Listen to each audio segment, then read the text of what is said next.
നമസ്കാരം എല്ലാ പ്രിയപ്പെട്ട പ്രേക്ഷകർക്കും മിഡിൽ ഈസ്റ്റ് വാർത്തകളിലേക്ക് സ്വാഗതം. ആദ്യം തലക്കെട്ടുകൾ. കുവൈത്തിൽ 1462 വിദേശികളുടെ താമസവിലാസങ്ങൾ public authority for civil information റദ്ദാക്കി.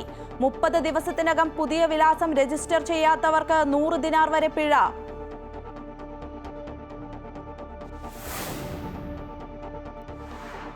പരസ്പര സഹകരണം ഊട്ടിയുറപ്പിച്ച് ഇന്ത്യ സൗദി അറ്റോർണി ജനറൽമാരുടെ കൂടിക്കാഴ്ച.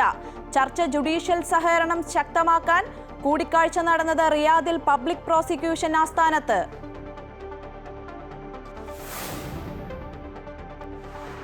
വെള്ളിയാഴ്ച വൈകുന്നേരം റമദാൻ മാസപ്പിറവി നിരീക്ഷിക്കണമെന്ന് സൗദി സുപ്രീം കോടതി. നഗ്ന നേത്രങ്ങൾ കൊണ്ടോ മറ്റോ മാസപ്പിറവി ദർശിക്കുന്നവർ തൊട്ടടുത്ത കോടതിയിൽ റിപ്പോർട്ട് ചെയ്യാൻ നിർദ്ദേശം.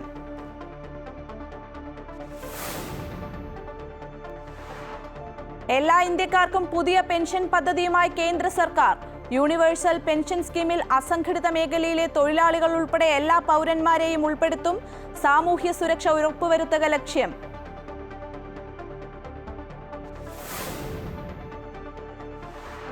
രഞ്ജി ട്രോഫി ഫൈനലിൽ കേരളത്തിനെതിരായ ഒന്നാം ഇന്നിംഗ്സിൽ വിദർഭ ഭേദപ്പെട്ട സ്കോറിലേക്ക്.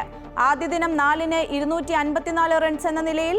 ഡാനിഷ് മലൈവാറിന് സെഞ്ചുറി. ഫസ്റ്റ് ക്ലാസ് ക്രിക്കറ്റിൽ 8000 റൺസ് തികച്ച കരുൺ നായർ.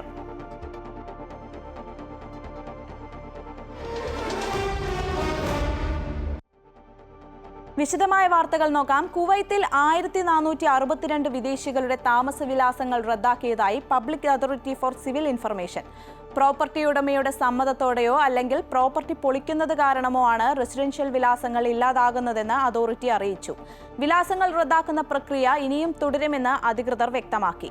മേൽവിലാസം ഇല്ലാതായവർക്ക് പേര് പ്രസിദ്ധീകരിച്ച് 30 ദിവസത്തിനകം അതോറിറ്റിയിലെത്തി അനുബന്ധ രേഖകൾ നൽകിയ ശേഷം പുതിയ വിലാസം രജിസ്റ്റർ ചെയ്യണമെന്നും അധികൃതർ നിർദ്ദേശിച്ചു. അല്ലെങ്കിൽ 100 ദിനാർ വരെ പിഴ ചുമത്തുമെന്നും അധികാരികൾ അറിയിച്ചു. സൗദി അറേബ്യയും ഇന്ത്യയും തമ്മിൽ ജുഡീഷ്യൽ സഹകരണം ശക്തമാക്കുന്നതിനെക്കുറിച്ച് Saudi attorney general Sheikh Saud al മുഅജ്ജബും ഇന്ത്യൻ അറ്റോർണി ജനറൽ ആർ വെങ്കിട്ടരമണിയും ചർച്ച നടത്തി. റിയാദിൽ പബ്ലിക് പ്രോസിക്യൂഷൻ ആസ്ഥാനത്താണ് ഇന്ത്യൻ അറ്റോർണി ജനറലിനെയും സംഘത്തെയും ഷെയ്ഖ് സദ് അൽ മുഅജ്ജബ് സ്വീകരിച്ചത്. ഇരു രാജ്യങ്ങളിലും നീതിന്യായ പുരോഗതി കൈവരിക്കാൻ സഹായകമാകുന്ന തരത്തിൽ ജുഡീഷ്യൽ സഹകരണം വർദ്ധിപ്പിക്കുന്നതിനെക്കുറിച്ച് ഇരു വിഭാഗവും വിശകലനം ചെയ്തു. സൗദി അറേബ്യയും ഇന്ത്യയും തമ്മിലുള്ള വളർന്നുവരുന്ന ബന്ധങ്ങളുടെ ഭാഗമായാണ് ഇന്ത്യൻ അറ്റോർണി ജനറലും സംഘവും സൗദി സന്ദർശിക്കുന്നത്. വെള്ളിയാഴ്ച വൈകുന്നേരം റമദാൻ മാസപ്പിറവി നിരീക്ഷിക്കണമെന്ന് സൗദി സുപ്രീം കോടതി ആവശ്യപ്പെട്ടു. നഗ്ന നേത്രങ്ങൾ കൊണ്ടോ മറ്റോ മാസപ്പിറവി ദർശിക്കുന്നവർ തൊട്ടടുത്ത കോടതിയിൽ റിപ്പോർട്ട് ചെയ്യണം. പ്രദേശങ്ങളിലെ മാസപ്പിറവി നിരീക്ഷണ സമിതിയുമായി സഹകരിക്കണമെന്നും കോടതി ആവശ്യപ്പെട്ടു. ഗോളശാസ്ത്രപരമായി സൗദിയിൽ റമദാൻ മാസത്തിന് മാർച്ച് 1 ശനിയാഴ്ച തുടക്കമാകുമെന്ന് സൗദി ഗോളശാസ്ത്ര വിദഗ്ധൻ ഖാലിദ് അൽസ പറഞ്ഞു. മാർച്ച് 30-ന് ഞായറാഴ്ച പെരുന്നാളുമായിരിക്കും. എന്നാൽ സൗദി മാസപ്പിറവി ദർശിച്ച് വ്രതാരംഭത്തിന് തുടക്കമാകുന്നത് ഔദ്യോഗികമായി സ്ഥിരീകരിക്കാൻ ബന്ധപ്പെട്ട വകുപ്പുകളുടെ അറിയിപ്പ് കാത്തിരിക്കണമെന്ന് ഖാലിദ് അൽസ ആഹ്വാനം ചെയ്തിട്ടുണ്ട്.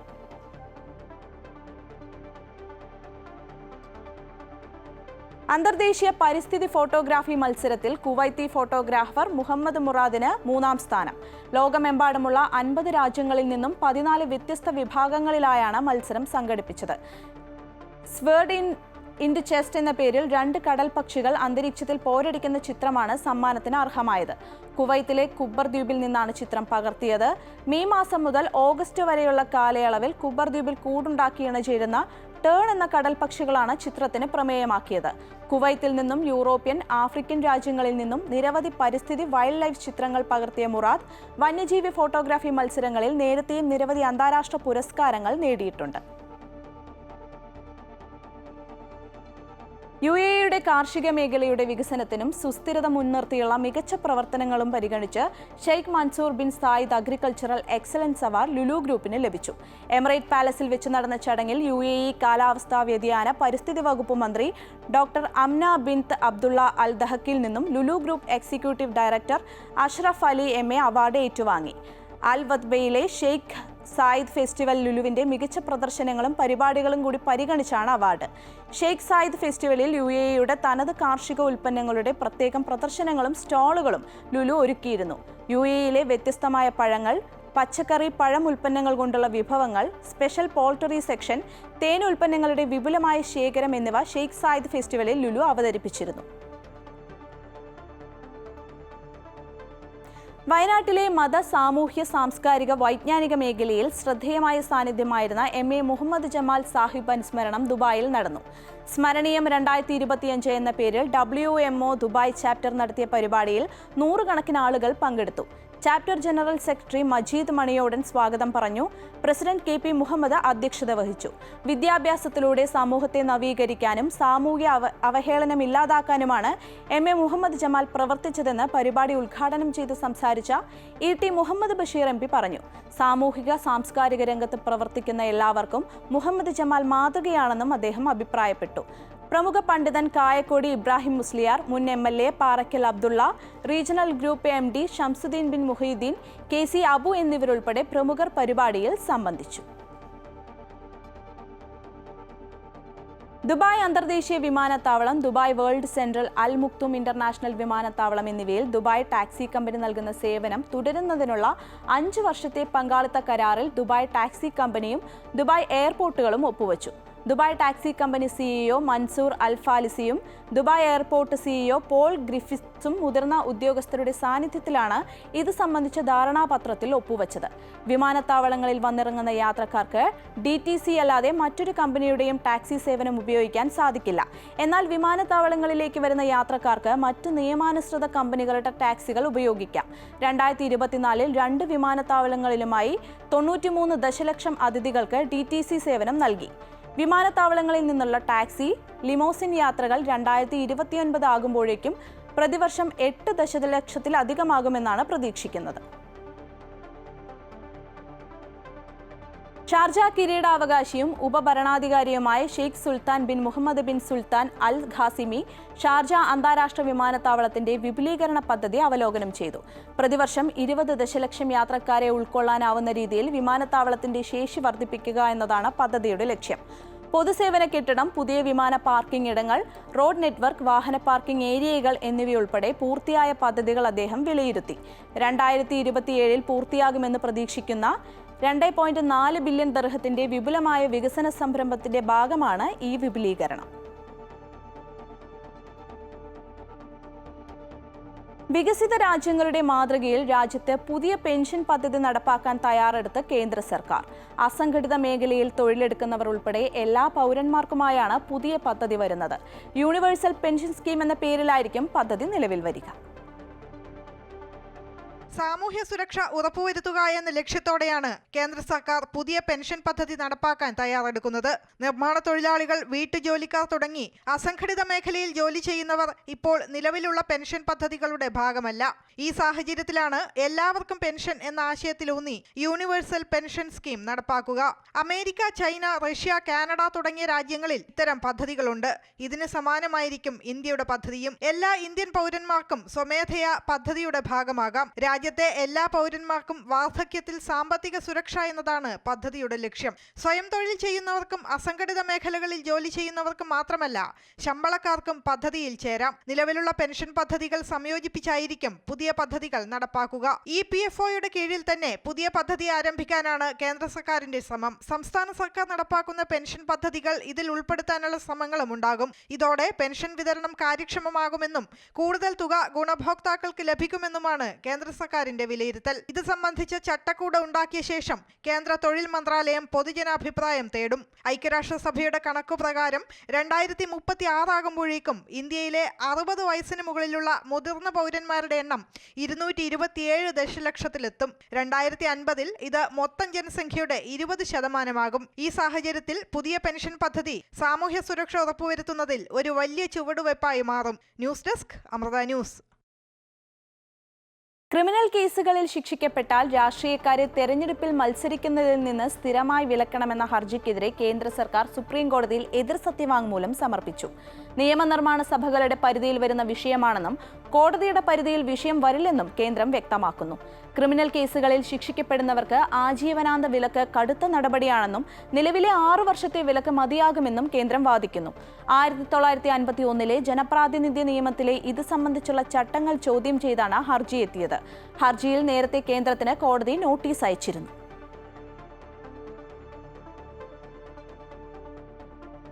KPCC നേതൃമാറ്റത്തിനൊരുങ്ങുന്നതായി സൂചന. കെ സുധാകരന് പകരം മാർച്ചിൽ പുതിയ KPCC അധ്യക്ഷനെ പ്രഖ്യാപിച്ചേക്കും. മുതിർന്ന നേതാക്കളായ അടൂർ പ്രകാശ്, ബെന്നി ബെഹനാൻ എന്നിവരാണ് പ്രധാന പരിഗണനയിലുള്ളതെന്നാണ് സൂചന. DCC അധ്യക്ഷ സ്ഥാനങ്ങളിലും മാറ്റം ഉണ്ടായേക്കും. തദ്ദേശ നിയമസഭാ തെരഞ്ഞെടുപ്പിലേക്ക് എത്തുന്നതിന് മുമ്പേ തന്നെ സംസ്ഥാന കോൺഗ്രസിൽ നേതൃമാറ്റത്തിന് തയ്യാറെടുക്കുകയാണ് AICC നേതൃത്വം.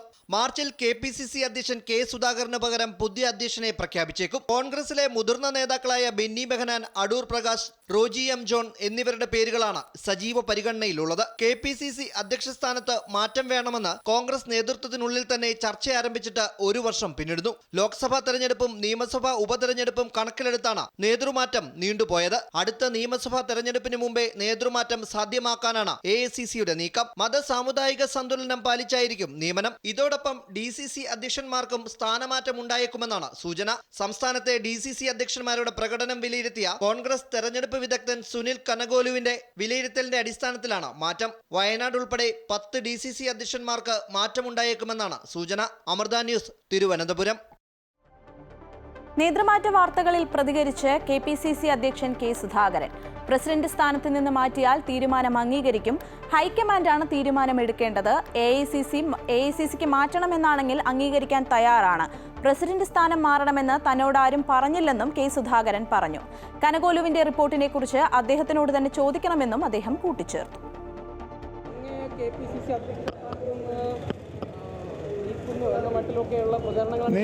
നീക്കാതിരിക്കാം, അത് ഹൈക്കമാൻഡ് ആലോചിക്കേണ്ടുന്ന വിഷയമാണ്. അവർ തീരുമാനിക്കേണ്ടുന്ന വിഷയമാണ്. അവരുടെ എന്ത് തീരുമാനമായാലും ആ തീരുമാനം ഞാൻ വളരെ അനുസരണമുള്ള, അല്ലെങ്കിൽ ഈ പാർട്ടിയോട് വിധേയത്വമുള്ള ഒരു സഹപ്രവർത്തകനെ പോലെ ഞാനത് വാങ്ങി ഞാൻ എൻ്റെ പണിക്ക് പോകും. 2 പതിറ്റാണ്ടുകളായി സഞ്ചാരയോഗ്യമായ ഒരു റോഡിനായി കാത്തിരിക്കുകയാണ് ആലപ്പുഴ രാമങ്കരി മണലാടിമുക്ക് നിവാസികൾ. ലക്ഷങ്ങൾ മുടക്കി ആരംഭിച്ച റോഡ് നിർമ്മാണം പാതി വഴിയിൽ അവസാനിച്ചതോടെ ദുരിതത്തിലായ പ്രദേശവാസികൾ പഞ്ചായത്ത് പടിക്കൽ സമരം നടത്താനുള്ള നീക്കത്തിലാണ്. 3.5 കിലോമീറ്ററിലേറെ ദൂരം വരുന്ന മണലാടിമുക്ക് ആറ്റുതീരം റോഡിന്റെ 2ഉം 3ഉം ഘട്ട നിർമ്മാണം മുടങ്ങിയിട്ട് 2 പതിറ്റാണ്ടുകൾ പിന്നിടുന്നു. 3 ഘട്ടമായി നിർമ്മാണം പൂർത്തീകരിച്ച് ടാർ ചെയ്ത് KSRTC ബസ് സർവീസ് ഉൾപ്പെടെ ആരംഭിക്കാൻ ആലോചനയിട്ടായിരുന്നു പദ്ധതിയുടെ തുടക്കം. എന്നാൽ 1000 മീറ്ററിൽ മെറ്റലിങ്ങും ടാറിങ്ങുമായി 1ാം ഘട്ടം മാത്രമാണ് പൂർത്തിയായത്. പിന്നീട് 1 ഇഞ്ച് പോലും പദ്ധതി മുന്നോട്ട് പോകാതെ വന്നതോടെ ആദ്യം മുടക്കിയ ലക്ഷക്കണക്കിന് രൂപയും പാഴായി. സത്യത്തിൽ ഇതിനൊരു നാഥനില്ലാത്ത റോഡാണ്. ഒത്തിരി കാലമായിട്ട് ഈ റോഡ് ഇങ്ങനെ കിടന്നിട്ട് 18 വെള്ളപ്പൊക്കവും പിന്നാലെ വന്ന ചെറിയ വെള്ളപ്പൊക്കം കൂടെ കഴിഞ്ഞപ്പോഴേക്കും വലിയ കുഴപ്പമില്ലാതെ നടന്നു പോകാവുന്ന ഈ റോഡ് ഒന്നുകൂടെ തകർന്നില്ല. ഓട്ടോക്കാരന് അമിത കൂലി കൊടുത്താലും അവരുടെ വണ്ടി പോകുമെന്നും പറഞ്ഞിങ്ങോട്ട് വരുത്തേയില്ല. അത്യാവശ്യപ്പെട്ട ഒരു രോഗിയെ ആശുപത്രി കൊണ്ടുപോകാൻ നിവൃത്തിയില്ല. അതുപോലെ തന്നെ ഈ വഴി കൂടെ പോയാണ് ആൾക്കാർ മുഴുവൻ വെള്ളം എടുക്കുന്നത്. ഈ പൊതു ടാപ്പുകളിലൊന്നും വെള്ളം കിട്ടാനില്ല. ആ വഴി പോയി വെള്ളം എടുക്കാനായിട്ട് അവനവൻ്റെ വണ്ടി ഇരുചക്ര വാഹനങ്ങൾ പോലും കുരുട്ടിക്കൊണ്ട് പോകാൻ പറ്റാത്ത വിധം റോഡായി. 2ഉം 3ഉം വരുന്ന ഘട്ടങ്ങൾ ഏറ്റെടുക്കാൻ കരാറുകാരും രംഗത്ത് വരാതിരുന്നതാണ് തടസ്സമായത്. ഇതിനിടെ പല പ്രാവശ്യമുണ്ടായ വെള്ളപ്പൊക്കത്തിൽ നിർമ്മാണം പൂർത്തിയായ ഭാഗം കുണ്ടും കുഴിയുമായി മാറി. രാമങ്കരി പഞ്ചായത്തിലെ ഏറ്റവും അവികസിതമായ വാർഡുകളിലൊന്നായ മണലാടിയിലെ 100 കണക്കിന് വരുന്ന ആളുകളുടെ പ്രധാന പ്രതീക്ഷയായിരുന്നു ഈ റോഡ്. ഇതുവഴി കാൽനടയാത്ര പോലും ഇപ്പോൾ ദുരിതമായി മാറി. ഓട്ടോറിക്ഷ ഡ്രൈവർമാർ പോലും ഓട്ടം വരാൻ മടിക്കുന്നു. റോഡിന്റെ പൂർത്തീകരണത്തിനായി പഞ്ചായത്ത് പടിക്കൽ സമരം നടത്താനുള്ള ഒരുക്കത്തിലാണ് നാട്ടുകാർ. അമൃത ന്യൂസ്, ആലപ്പുഴ. സിനിമാ സംഘടനകളുമായി ബന്ധപ്പെട്ട തർക്കത്തിന് പരിഹാരമാകുന്നു. നിർമ്മാതാവും പ്രൊഡ്യൂസേഴ്സ് അസോസിയേഷൻ വൈസ് പ്രസിഡന്റുമായ G. സുരേഷ് കുമാറിനെതിരായ വിവാദ ഫേസ്ബുക്ക് പോസ്റ്റ് ആന്റണി പെരുമ്പാവൂർ പിൻവലിച്ചു. ഫിലിം ചേംബറിന്റെ നോട്ടീസിന് പിന്നാലെയാണ് പോസ്റ്റ് പിൻവലിച്ചത്. സിനിമാ സമരവുമായി ബന്ധപ്പെട്ട് ഒരാഴ്ചയ്ക്കുള്ളിൽ സമവായമുണ്ടാക്കുമെന്ന് film chamber president BR Jacob പറഞ്ഞു. കഴിഞ്ഞ 13-ന് എനിക്ക് പറയാനുള്ളത് എന്ന് തുടങ്ങി ജി സുരേഷ് കുമാറിന് രൂക്ഷ വിമർശനങ്ങളുമായി ആന്റണി പെരുമ്പാവൂർ ഇട്ട പോസ്റ്റ് മോഹൻലാലും പൃഥ്വിരാജും ഉൾപ്പെടെയുള്ളവർ ഷെയർ ചെയ്തതോടെ വലിയ വിവാദമാവുകയായിരുന്നു. ആന്റണി പെരുമ്പാവൂരിന് പിന്തുണയുമായി താരങ്ങൾ എത്തിയതോടെ ഈ വിഷയത്തിൽ വിട്ടുവീഴ്ചയില്ലെന്ന സുരേഷ് കുമാറിന്റെ നിലപാടിനൊപ്പമായി ഭൂരിപക്ഷം സിനിമാ സംഘടനകളും. സുരേഷ് കുമാറിനെതിരായ ഫേസ്ബുക്ക് പോസ്റ്റ് പിൻവലിച്ച് കാരണം കാണിക്കൽ നോട്ടീസിന് മറുപടി നൽകാൻ ഫിലിം ചേംബർ ആന്റണി പെരുമ്പാവൂരിന് നോട്ടീസ് നൽകിയിരുന്നു. പിന്നാലെ മാർച്ച് 25 മുതലുള്ള റിലീസുകൾക്ക് കരാർ ഒപ്പിടും മുൻപ് അനുവാദം വാങ്ങണമെന്ന് ഫിലിം ചേംബർ സംഘടനകൾക്ക് കത്ത് നൽകി.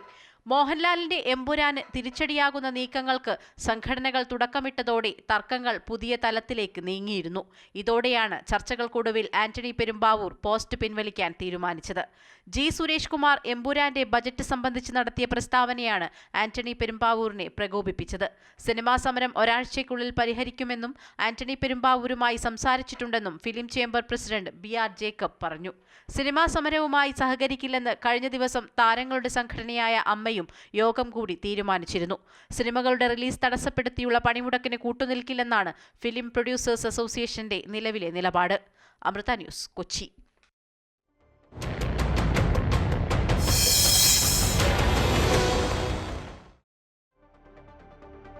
വെഞ്ഞാറമൂട് കൂട്ടക്കൊലയുടെ ചുരുളഴിയാതെ മൂന്നാം നാൾ. സാമ്പത്തിക പ്രതിസന്ധി തന്നെയാണെന്ന നിഗമനത്തിലേക്ക് അന്വേഷണ സംഘം എത്തുന്നുണ്ടെങ്കിലും പല ചോദ്യങ്ങൾക്കും വ്യക്തത വരുത്തേണ്ടതുണ്ട്. പെരുകിയ കടബാധ്യതയാണ് കൂട്ടക്കുരുതിക്ക് കാരണമെന്ന മൊഴിയിൽ അഫാൻ ഉറച്ചു നിൽക്കുകയാണ്. മാതാവ് ഷെമിയുടെ ആരോഗ്യനില മെച്ചപ്പെട്ടതായും നാളെ മൊഴിയെടുത്തേക്കുമെന്നും അന്വേഷണ സംഘം അറിയിച്ചു. വെഞ്ഞാറമൂട് കൂട്ടക്കൊലയ്ക്ക് ശേഷം വിഷം കഴിച്ചതിനെ തുടർന്ന് തിരുവനന്തപുരം മെഡിക്കൽ കോളേജിൽ ചികിത്സയിൽ കഴിയുന്ന പ്രതി അഫാനെ അന്വേഷണ സംഘം ചോദ്യം ചെയ്തു വരികയാണ്. കടുത്ത സാമ്പത്തിക പരാധീനതയാണ് കൂട്ടക്കൊലയ്ക്ക് കാരണമെന്ന മൊഴിയിൽ ഉറച്ചു നിൽക്കുകയാണ് അഫാൻ. വിദേശത്ത് അഫാന്റെ പിതാവിനും നാട്ടിൽ മാതാവിനും ലക്ഷക്കണക്കിന് രൂപയുടെ കടമുണ്ടെന്നാണ് പോലീസിന്റെയും വിലയിരുത്തൽ. അതേസമയം കൊലപാതകങ്ങളുടെ കാരണം തേടി അഫാന്റെ മാതാവ് ഷെമിയുടെ മൊഴിയെടുക്കാനും പോലീസ് തയ്യാറെടുക്കുകയാണ്. മകന്റെ ആക്രമണത്തെ തുടർന്ന് ഗുരുതരമായി പരിക്കേറ്റ് ചികിത്സയിൽ കഴിയുന്ന ഷെമിയുടെ ആരോഗ്യനിലയിൽ കാര്യമായ പുരോഗതിയുണ്ടെന്നാണ് ഡോക്ടർമാർ അറിയിച്ചത്. മുഖത്തും തലയ്ക്കും ഗുരുതരമായി പരിക്കേറ്റ ഷെമിക്ക് ബോധം തിരിച്ചു കിട്ടിയിട്ടുണ്ട്. ബന്ധുക്കളെയും തിരിച്ചറിഞ്ഞു. എന്നാൽ മൊഴിയെടുക്കലിലേക്ക് പോകാനുള്ള ആരോഗ്യസ്ഥിതിയിലേക്ക് എത്തിയിട്ടില്ലെന്നും ഡോക്ടർ അറിയിച്ചു. അതേസമയം ഷെമിയുടെ മൊഴി പോലീസ് അടുത്ത ദിവസം എടുത്തേക്കുമെന്ന് ഷെമിയെ ആശുപത്രിയിൽ സന്ദർശിച്ച MLA DK മുരളി വ്യക്തമാക്കി. അതിനിടെ അഫാൻ വിളിച്ചതിനെ തുടർന്ന് ട്യൂഷൻ എന്ന് പറഞ്ഞ് വീട്ടിൽ നിന്നും ഇറങ്ങിയ പെൺ സുഹൃത്ത് ഫർസാന നടന്നുവരുന്നതിന്റെ CCTV ദൃശ്യങ്ങളും പുറത്തുവന്നു. കൊല ചെയ്യപ്പെടുന്നതിന് മണിക്കൂറുകൾക്ക് മുമ്പ് അഫാന്റെ വീട്ടിലേക്ക് എത്തുന്നതിന്റെ ദൃശ്യങ്ങളാണ് പുറത്തുവന്നത്. കേസിൽ പ്രത്യേക സംഘം രൂപീകരിച്ചുള്ള അന്വേഷണമാണ് പോലീസ് തുടരുന്നത്. അമൃത ന്യൂസ്, തിരുവനന്തപുരം. വിവിധ ആവശ്യങ്ങൾ ഉന്നയിച്ച് ആശാവർക്കർമാർ സെക്രട്ടേറിയറ്റിന് മുൻപിൽ നടത്തിവരുന്ന സമരം 17ാം ദിവസവും ശക്തം. കെടാത്ത സമരവീര്യത്തിന് ഐക്യദാർഢ്യം പ്രഖ്യാപിച്ച് വിവിധ സംഘടനകളും രംഗത്ത് വന്നു. വരും ദിവസങ്ങളിൽ സമരം കൂടുതൽ ശക്തമാകും. ഫെബ്രുവരി 10-ന് സെക്രട്ടേറിയറ്റിന് മുന്നിൽ ആശാവർക്കർമാർ ആരംഭിച്ച സമരം 17ാം ദിവസം പിന്നിടുന്നു. സമരത്തിന്റെ വിവിധ ഘട്ടങ്ങളിലായി വിവിധ രാഷ്ട്രീയ സംഘടനകൾ ആശാ സഹോദരിമാർക്ക് ഐക്യദാർഢ്യം പ്രഖ്യാപിച്ചെത്തി. 2020 പ്രവർത്തകരും ഐക്യദാർഢ്യം പ്രഖ്യാപിച്ച് ഇന്ന് സമരവേദിയിലേക്കെത്തി.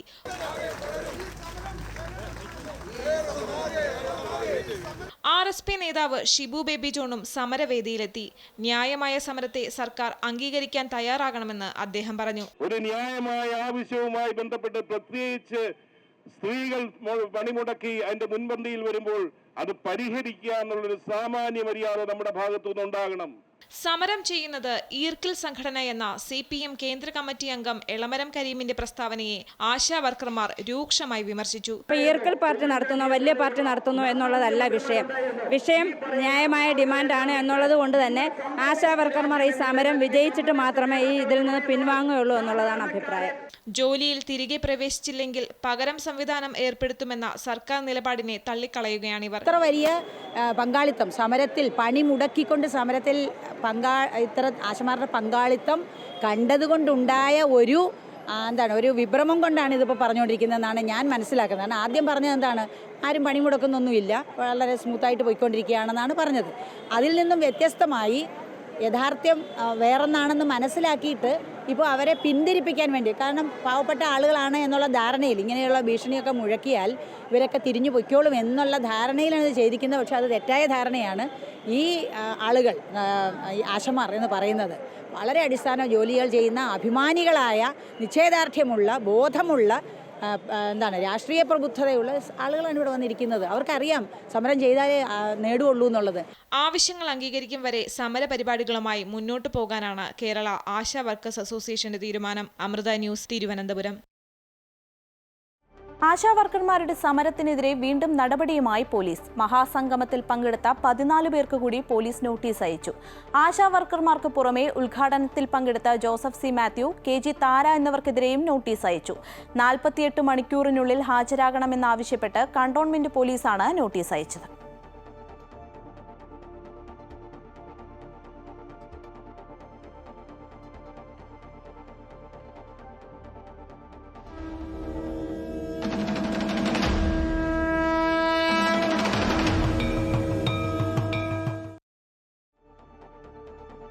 മഹാശിവരാത്രി ആഘോഷങ്ങൾക്കായി 10,000-ങ്ങൾ ആലുവ മണപ്പുറത്തേക്കെത്തി.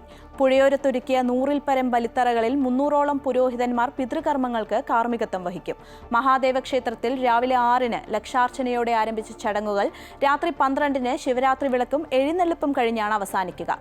ഇതിനുശേഷമാണ് ഔപചാരികമായി ബലിതർപ്പണ ചടങ്ങുകൾ തുടങ്ങുക. 7 ലക്ഷത്തോളം ആളുകൾ പിതൃതർപ്പണത്തിനായി ശിവരാത്രി നാളുകളിൽ മണപ്പുറത്തെത്താറുണ്ടെന്നാണ് കണക്കുകൾ. ഉച്ച മുതൽ മണപ്പുറത്തേക്കുള്ള ഭക്തജന പ്രവാഹം വർദ്ധിച്ചു. പകൽ മുഴുവൻ ഉപവസിച്ചും പ്രാർത്ഥിച്ചും ഉറക്കമൊഴിഞ്ഞിരിക്കുന്നവർക്കും ദേവസ്വം ബോർഡ് ലഘുഭക്ഷണം നൽകുന്നുണ്ട്. ലക്ഷാർച്ചനയും ദീപാരാധനയും തൊഴാൻ വിശാലമായ പന്തലും വഴിപാടുകൾക്ക് കൂടുതൽ കൗണ്ടറുകളും ഒരുക്കിയിട്ടുണ്ട്. അർദ്ധരാത്രി ശിവരാത്രി വിളക്കും എഴുന്നള്ളിപ്പും കഴിഞ്ഞാണ് ഔപചാരികമായി ബലിതർപ്പണം തുടങ്ങുക. ദൂരസ്ഥലങ്ങളിൽ നിന്ന് വരുന്നവർക്കായി പുഴയോരത്തെ ബലിത്തറകളിൽ രാവിലെ മുതൽ പിതൃകർമ്മങ്ങൾ ആരംഭിച്ചിരുന്നു. വൈകിട്ട് മുതൽ കുംഭത്തിലെ അമാവാസി ദിനമായ വ്യാഴാഴ്ച ഉച്ചവരെ തിരക്ക് തുടരും. ക്ഷേത്രകർമ്മങ്ങൾക്ക് തന്ത്രി ചേന്നാസ് നാരായണൻ നമ്പൂതിരി, മേൽശാന്തി മുല്ലപ്പള്ളി ശങ്കരൻ നമ്പൂതിരി എന്നിവർ കാർമ്മികത്വം വഹിക്കും. തിരുവിതാംകൂർ ദേവസ്വം ബോർഡിന്റെ നേതൃത്വത്തിൽ 116 ബലിത്തറകളും 31 വ്യാപാര സ്റ്റാളുകളും മണപ്പുറത്തൊരുക്കിയിട്ടുണ്ട്. ആലുവ മഹാദേവ ക്ഷേത്രത്തിലെ ശിവരാത്രി ആഘോഷത്തോടനുബന്ധിച്ച് കൊച്ചി മെട്രോയും സർവീസ് സമയം ദീർഘിപ്പിച്ചിട്ടുണ്ട്. ബലികർമ്മങ്ങൾ സുരക്ഷിതമാക്കാൻ കടവുകളിൽ ബാരിക്കേഡുകളും പോലീസിനായി 4 വാച്ച് ടവറുകളും ഒരുക്കിയിട്ടുണ്ട്. പുഴയ്ക്കക്കരെയുള്ള ശ്രീനാരായണ ഗുരു സ്ഥാപിച്ച അദ്വൈതാശ്രമത്തിലും ബലിതർപ്പണം നടത്താൻ സൗകര്യമുണ്ട്. സ്ത്രീകൾക്കും കുട്ടികൾക്കുമായി പ്രത്യേക കടവും ഇവിടെ ഒരുക്കിയിട്ടുണ്ട്. അമൃത ന്യൂസ്, കൊച്ചി. ശിവരാത്രി ദിനത്തിൽ കുംഭമേളയിലെ മഹാസ്നാന മുഹൂർത്തത്തിൽ തന്നെ ഗംഗാതീർത്ഥ സ്നാനത്തിൽ അനുഗ്രഹീതരായി കൊല്ലം ആലപ്പാട് ഗ്രാമം. പ്രയാഗ്രാജിൽ നിന്നും പ്രത്യേകം എത്തിച്ച ഗംഗാജലത്തിലാണ് ഭക്തർ പുണ്യസ്നാനം നുകർന്നത്. കാശി അപ്പൂപ്പൻ ട്രസ്റ്റിന്റെ ആഭിമുഖ്യത്തിലാണ് ചെറിയഴീക്കലിൽ ഇതിനായി പ്രത്യേക ക്രമീകരണങ്ങൾ ഒരുക്കിയത്. കാലങ്ങൾക്ക് മുമ്പ് ആലപ്പാട് ഗ്രാമത്തിൽ ശിവഭക്തനായ ഒരു മത്സ്യത്തൊഴിലാളി ഉണ്ടായിരുന്നു. 172 വർഷങ്ങൾക്ക് മുമ്പ് കാശിയിൽ തീർത്ഥാടനത്തിനായി പോയ അദ്ദേഹം ഗംഗയിൽ സ്നാനം ചെയ്യവേ നദിയിൽ നിന്നും ഒരു ശിവലിംഗം ലഭിച്ചു. കാൽനടയായി നാട്ടിൽ തിരികെ എത്തി അദ്ദേഹം ആ ശിവലിംഗം ചെറിയഴീക്കലിലെ കടലോരത്തായി പ്രതിഷ്ഠിച്ചു. ഇന്നത്തെ ചെറിയഴീക്കൽ ശ്രീ കാശി വിശ്വനാഥ ക്ഷേത്രത്തിന്റെ ചരിത്രം ഇങ്ങനെയാണ്. ആ മഹാവര്യനെ നാട്ടുകാർ ഭക്തിയാദരപൂർവ്വം കാശിയപ്പൂപ്പൻ എന്ന് വിളിച്ചു. 1881 മഹാകുംഭമേളയിൽ പങ്കെടുക്കാൻ പോയ അദ്ദേഹം പിന്നെ തിരികെ എത്തിയില്ല. കാശിയപ്പൂപ്പന്റെ പെരുമയും കാശി വിശ്വനാഥ ക്ഷേത്രത്തിന്റെ പ്രശസ്തിയും ഉയർത്തിപ്പിടിക്കാനാണ് കാശിയപ്പൂപ്പൻ ട്രസ്റ്റിന് ഇന്നാട്ടുകാർ രൂപം നൽകിയത്. കാശിയപ്പൂപ്പൻ ട്രസ്റ്റിന്റെ ആഭിമുഖ്യത്തിലാണ് മഹാശിവരാത്രിയോടനുബന്ധിച്ച് ഭക്തർക്ക് ഗംഗാസ്നാനത്തിനായി സൗകര്യമൊരുക്കിയത്. ഞങ്ങൾ സാധാരണക്കാർക്ക് ഞങ്ങൾക്ക് പ്രയാഗ്രാജിൽ പോയി കർമ്മം ചെയ്യാനൊന്നും അവസരമില്ല. അപ്പോൾ അവിടെ നിന്ന് ഇപ്പോൾ നടക്കുന്ന ഈ ചടങ്ങിൽ ഞങ്ങളുടെ ചില ആൾക്കാർ, ഞങ്ങളുടെ അഭ്യുതകാംക്ഷികൾ പോവുകയും താന്ത്രിക വിധി പ്രകാരം അവിടെ നിന്ന് ആവാഹിച്ചെടുത്ത ഗംഗാജലം ഇവിടെ കൊണ്ടുവരികയും ഇവിടെ ഈ കുംഭമേളയുടെ അവസാന ദിവസമായ 147 വർഷങ്ങൾക്ക് ശേഷമുള്ള അവസാന ദിവസമായ മഹാശിവരാത്രിയിൽ ഈ 5 മണിക്കും 5:10-നും 6 മണിക്കും ഇടയ്ക്കുള്ള ശുഭമുഹൂർത്തത്തിലാണ് സ്നാനം അവിടെ അവസാനിക്കുന്നത്. അതേസമയം നമ്മളിവിടെ ഈ പൂയിച്ച ഗംഗാജലവുമായി ഈ സമുദ്രത്തിൽ നിമജ്ജനം ചെയ്ത് എല്ലാവരും ഈ ശിവപാതരായിട്ടുള്ള എല്ലാവരും ഭക്തരും സ്നാനം ചെയ്ത് ഞങ്ങൾ ആ ആത്മാവിനോട് കൂറ് പുലർത്താനാണ് ഞങ്ങൾ തീരുമാനിച്ചിരിക്കുന്നത്. പ്രയാഗ്രാജിൽ നിന്നും ചെറിയഴീക്കലിൽ എത്തിച്ച ഗംഗാജലം കാശി വിശ്വനാഥ ക്ഷേത്രത്തിൽ 8 ദിവസം പ്രത്യേക പൂജ നടത്തിയ ശേഷമാണ് കടലിൽ നിമജ്ജനം ചെയ്തത്. ശിവരാത്രി തലേന്ന് ഈ ഗംഗാജലം യശശരീരനായ കരുണാകരൻ സ്വാമിയുടെ വീട്ടിലെത്തിച്ച ശേഷം ശിവരാത്രി നാളിൽ പുലർച്ചെ വാദ്യമേളങ്ങളുടെ അകമ്പടിയോടെ ഘോഷയാത്രയായാണ് ആലിങ്കടവ് പടിഞ്ഞാറ് ഭാഗത്തുള്ള സമുദ്രതീരത്ത് എത്തിച്ചത്. തുടർന്ന് അറബിക്കടലിൽ നിമജ്ജനം ചെയ്യുകയായിരുന്നു. ശിവമന്ത്രജപങ്ങളോടെ ഭക്തർ കടലിൽ മഹാസ്നാനം ചെയ്തു. മാതാ അമൃതാനന്ദമയി മഠത്തിലെ സന്യാസി ശ്രേഷ്ഠരായ സ്വാമി വേദാമൃതാനന്ദപുരി, സ്വാമി യോഗാമൃതാനന്ദപുരി, ശിവഗിരി മഠത്തിലെ സ്വാമി വിശ്വേശ്വരാനന്ദ തുടങ്ങിയവരുടെ കാർമ്മികത്വത്തിലായിരുന്നു ചടങ്ങുകൾ. ഹൈക്കോടതി judge J Vijayakumar, Manjeri principal district judge K Sanilkumar തുടങ്ങിയവരും ചടങ്ങിൽ പങ്കെടുത്തു. മത്സ്യത്തൊഴിലാളികൾക്കും പ്രദേശവാസികൾക്കുമൊപ്പം മാതാ അമൃതാനന്ദമയി മഠത്തിലെ അന്തേവാസികളും ചടങ്ങിൽ പങ്കാളികളായി. അമൃത ന്യൂസ്, കൊല്ലം. കോട്ടയം ചങ്ങനാശ്ശേരി മാതാ അമൃതാനന്ദമയി മഠത്തിന്റെ ആഭിമുഖ്യത്തിൽ മഹാശിവരാത്രി ആഘോഷവും വ്രതാനുഷ്ഠാനവും നടന്നു. മഠാധിപതി സ്വാമിനി നിഷ്ഠാമൃതപ്രാണ ചടങ്ങുകൾക്ക് നേതൃത്വം നൽകി. സമാധാനം, ആരോഗ്യം, വിദ്യാതടസ്സ പരിഹാരം തുടങ്ങിയവയ്ക്കായി പഞ്ചദ്രവ്യധാരയും തുടർന്ന് മഹാമൃത്യുഞ്ജയ ഹോമവും നടന്നു. അന്നദാനവും അമൃത കുടുംബാംഗങ്ങളുടെ ശിവ പഞ്ചാക്ഷരി മന്ത്രജപത്തോടെയുള്ള 108 പ്രദക്ഷിണവും നാമസങ്കീർത്തനവും ഉണ്ടായിരുന്നു. ശിവരാത്രി മഹോത്സവത്തോടനുബന്ധിച്ച് കലാപരിപാടികളും സംഘടിപ്പിക്കുന്നുണ്ട്. ആറളം വന്യജീവി ആക്രമണത്തിൽ സംസ്ഥാന സർക്കാരിനെ വിമർശിച്ച് സീറോ മലബാർ സഭ തലശ്ശേരി ആർച്ച് ബിഷപ്പ് മാർ ജോസഫ് പാംപ്ലാനി ആനമതിൽ നിർമ്മാണത്തിൽ സർക്കാർ കൃത്യവലോപം നടത്തിയെന്നും മലയോര കർഷകരെ നിശബ്ദമായി കുടിയിറക്കാനുള്ള ഗൂഢശ്രമം നടക്കുന്നുവെന്നും അദ്ദേഹം പറഞ്ഞു. മുഖ്യമന്ത്രി വിചാരിച്ചാൽ പ്രശ്നം പരിഹരിക്കാനാകുമെന്നും അദ്ദേഹം കൂട്ടിച്ചേർത്തു. സംസ്ഥാനത്ത് തുടർച്ചയായി ഉണ്ടാകുന്ന വന്യജീവി ആക്രമണങ്ങളിൽ അതിരൂക്ഷ വിമർശനവും പ്രതിഷേധവുമാണ് ഉയർന്നുവരുന്നത്. ചില കാര്യങ്ങളിൽ കേന്ദ്ര സർക്കാരിന്റെ ഇടപെടൽ ആവശ്യമാണെങ്കിലും സംസ്ഥാന സർക്കാർ ചെയ്യേണ്ട കാര്യങ്ങൾ ഉത്തരവാദിത്തത്തോടെ ചെയ്യുന്നില്ല എന്നുള്ളതാണ് വിമർശനം. വന്യമൃഗങ്ങൾക്ക് ഭക്ഷിക്കാനുള്ള ഇരകൾ മാത്രമായി ആദിവാസികളെയും കുടിയേറ്റക്കാരെയും സർക്കാർ കാണുന്നുവെന്ന് തലശ്ശേരി ആർച്ച് ബിഷപ്പ് മാർ ജോസഫ് പാംപ്ലാനി പറഞ്ഞു. കേരള സർക്കാർ മാത്രം വിചാരിച്ചാൽ എല്ലാ പ്രതിസന്ധിയും തീരില്ലെങ്കിലും ആറളം വിഷയത്തിൽ സംസ്ഥാന സർക്കാർ തീരുമാനമെടുത്താൽ മതിയെന്നാണ് ബിഷപ്പ് പറയുന്നത്. നിങ്ങൾ നിരുത്തരവാദപരമായി നടപ്പിലാക്കിയ വനനയങ്ങളിലെ വൈകല്യമാണ് ഈ അപരിഹാര്യമായ ദുരന്തത്തിന് നിമിത്തമായത് എന്ന വസ്തുത മറച്ചുവെക്കരുത്. വനം വകുപ്പ് ഉദ്യോഗസ്ഥർക്കെതിരെ അതിരൂക്ഷ വിമർശനം ബിഷപ്പിന്റെ ഭാഗത്തുനിന്നുണ്ടായി. വനപാലകർ അടുക്കളയിലെ ഇറച്ചി തേടി പോവുകയല്ല ചെയ്യേണ്ടത്. മലയോര കർഷകരെ നിശബ്ദമായി കുടിയിറക്കാനുള്ള ഗൂഢശ്രമം നടക്കുന്നുവെന്നും അദ്ദേഹം കുറ്റപ്പെടുത്തി. എങ്ങനെ മലയോര കർഷകന്റെ ഉപജീവനം മുട്ടിക്കാം, അവനെ ഇവിടെ ഇല്ലാതാക്കാം എന്നുള്ളത് വന്യമൃഗങ്ങൾ മാത്രമല്ല സർക്കാരും ചിന്തിക്കുന്ന സാഹചര്യം നിലവിലുണ്ട്. ഇവിടെ വനവിസ്തൃതി വർദ്ധിപ്പിച്ചുകൊണ്ട് മലയോര കർഷകരെ നിശബ്ദമായി കുടിയിറക്കാനുള്ള ബോധപൂർവമായ ഒരു ശ്രമം നടക്കുന്നുണ്ട്. ഇച്ഛാശക്തിയുള്ള ആളെന്ന നിലയിൽ മുഖ്യമന്ത്രി വിചാരിച്ചാൽ തീരുമാനം കൈക്കൊള്ളാമെന്നും അദ്ദേഹം പറഞ്ഞു. വന്യജീവി ആക്രമണങ്ങളിൽ ശാശ്വത പരിഹാരമുണ്ടായില്ലെങ്കിൽ ശക്തമായ പ്രതിഷേധത്തിലേക്ക് പോകാൻ തന്നെയാണ് മലയോര ജനതയും സഭയും തീരുമാനിച്ചിരിക്കുന്നത്. അമൃത ന്യൂസ്, കണ്ണൂർ.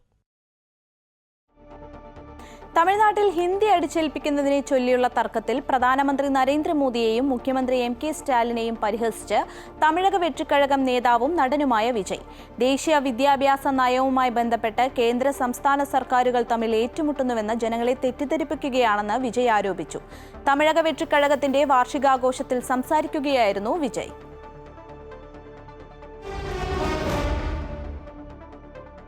കുവൈറ്റിലെ കണ്ണൂർ ജില്ലക്കാരുടെ കൂട്ടായ്മയായ ഫ്രണ്ട്സ് ഓഫ് കണ്ണൂരിന്റെ ആഭിമുഖ്യത്തിൽ അംഗങ്ങൾക്കായി കൈഫാൻ സ്റ്റേഡിയത്തിൽ വെച്ച് സ്പോർട്സ് ഡേ സംഘടിപ്പിച്ചു. വിവിധ കാറ്റഗറികളിലായി നടന്ന ആവേശകരമായ മത്സരത്തിൽ ഫോക്ക് സെൻട്രൽ സോൺ ചാമ്പ്യന്മാരായി. ഫഹാഹിൽ സോണൽ ഫസ്റ്റ് റണ്ണറപ്പും അബ്ബാസിയ സോണൽ സെക്കൻഡ് റണ്ണറപ്പുമായി. സ്പോർട്സ് ഡേയുടെ ഭാഗമായി നടന്ന പ്രൗഢഗംഭീരമായ മാർച്ച് പാസ്റ്റിനെ Asian tug of war federation chief editor Usha Dileep guard of honour സ്വീകരിച്ചു. മാർച്ച് പാസ്റ്റിൽ ഫഹാഹിൽ സോൺ 1ാം സ്ഥാനവും അബ്ബാസിയ സോൺ 2ാം സ്ഥാനവും സെൻട്രൽ സോൺ 3ാം സ്ഥാനവും കരസ്ഥമാക്കി. രഞ്ജി ട്രോഫി ഫൈനലിൽ ആദ്യ ദിനം വിദർഭ 4 വിക്കറ്റ് നഷ്ടത്തിൽ 254 എന്ന നിലയിൽ അവസാനിപ്പിച്ചു. കേരളത്തിന് ഇന്ന് ആദ്യ ഓവറിൽ തന്നെ വിക്കറ്റ് നേടാനായിരുന്നു. 138 റൺസുമായി ധനേഷ് മലേവറും 5 റൺസുമായി യാഷ് ഠാക്കൂറുമാണ് ക്രീസിൽ. മലേവാറിന്റെ 2ാം രഞ്ജി ട്രോഫി സെഞ്ചുറിയാണിത്. കേരളത്തിനായി എം.ഡി. നിതീഷ് 2ഉം ഏതൻ ആപ്പിൾ 1 വിക്കറ്റും വീഴ്ത്തി. 86 റൺസ് എടുത്ത് കരുൺ നായരെ രോഹൻ എസ് കുന്നുമ്മൽ റണ്ണൌട്ടാക്കി. നാഗ്പൂരിലെ വിദർഭ ക്രിക്കറ്റ് അസോസിയേഷൻ സ്റ്റേഡിയത്തിലാണ് മത്സരം. മുൻപ് കേരളവും വിദർഭയും 8 തവണ ഏറ്റുമുട്ടിയപ്പോൾ ഇരു ടീമുകളും 2 തവണ വീതം വിജയിച്ചിരുന്നു. ഫസ്റ്റ് ക്ലാസ് ക്രിക്കറ്റിൽ 8000 റൺസ് തികച്ച വിദർഭയുടെ മലയാളി താരം കരുൺ നായർ. കേരളത്തിനെതിരായ രഞ്ജി ട്രോഫി ഫൈനലിനിടെ വ്യക്തിഗത സ്കോർ 10 റൺസിലെത്തിയപ്പോഴാണ് കരുൺ നായർ 8000 റൺസ് തികച്ചത്. തന്റെ 114ാം ഫസ്റ്റ് ക്ലാസ് മത്സരത്തിലാണ് കരുണിന്റെ നേട്ടം.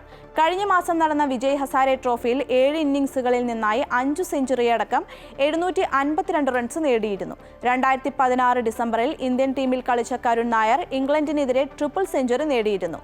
വീരേന്ദർ സേവാഗിനു ശേഷം ടെസ്റ്റിൽ ഇന്ത്യക്കായി ട്രിപ്പിൾ സെഞ്ചുറി നേടുന്ന രണ്ടാമത്തെ താരം കൂടിയായിരുന്നു കരുൺ.